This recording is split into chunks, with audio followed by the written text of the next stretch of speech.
시청자 여러분, 뉴스룸을 시작하겠습니다.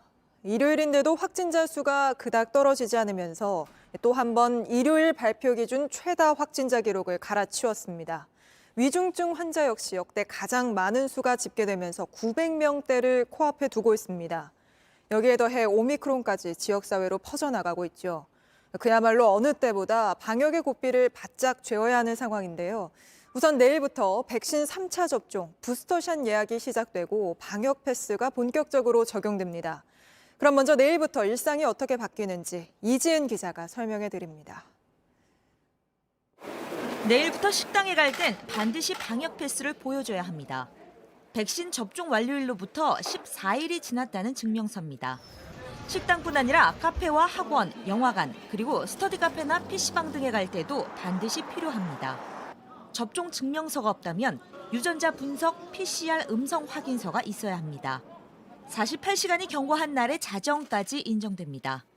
만약 12월 12일 오전 10시에 음성이라는 문자를 받았다면 14일 자정까지 유효한 것입니다. 손으로 주소와 연락처를 쓰는 수기 명부는 허용되지 않습니다. 전자출입 명부 또는 안심코를 사용해야 합니다. 음식점 주인들은 걱정이 앞섭니다. 저희가 접종 맞은 것 좀 확인하라고 하고 점심시간에 엄청 바쁠 때인데 그걸 저희가 하나하나 확인을 해드리기가 그래도 과태료를 물지 않기 위해 준비를 해야 합니다. QR코드를 모르시더라도 QR코드 하는 법을 알려드려서 하거나 아니면 이제 쿠브나 어플 같은 걸 이용해서 확인을 저희가 직접 해야 될 것 같아요. 위반 사항이 적발되면 이용자는 10만 원, 자영업자는 150만 원에서 300만 원의 과태료를 내야 합니다. 다만 18세 이하의 아이나 청소년, 코로나19 완치자 등은 증명서 없이도 출입이 가능합니다. 완치자의 경우 보건소에서 발급한 코로나 격리 해제 확인서를 가지고 있어야 합니다. 방역 패스를 반드시 보여주지 않아도 되는 곳도 있습니다. 결혼식장, 장례식장, 또 백화점과 마트, 종교시설, 미용실 등입니다. JTBC 이지은입니다. 이 방역 패스가 내년 2월부터는 청소년에게도 적용되죠. 사실상 청소년도 백신 다 맞으라는 건데요. 물론 반대 목소리가 작지 않지만 정부도 안전을 위해 물러설 수 없다는 입장입니다. 이번 주엔 직접 학교에 가서 백신을 맞추는 찾아가는 백신 접종도 시작합니다. 이 소식은 김나한 기자입니다. 김부겸 총리가 어제 소셜미디어에 올린 글입니다. 욕 안 먹고 안 하면 속편한 일이지만 백신을 맞는 게 더 안전하다는 분명한 데이터를 외면할 수 없다고 했습니다.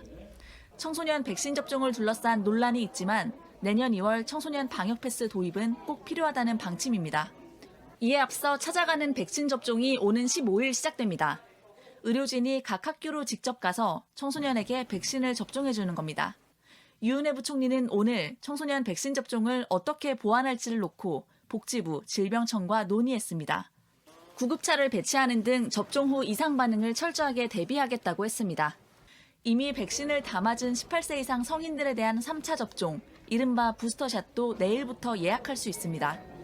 정부가 2차 접종 완료 시점으로부터 3개월이 지나면 부스터샷을 맞을 수 있도록 간격을 줄인 데 따른 겁니다. 질병청 홈페이지에서 사전 예약이 가능하고 예약 이틀 뒤부터 맞을 수 있습니다. 접종 후 3개월이 지난 상태라면 잔여 백신을 이용해도 됩니다. JTBC 김나한입니다.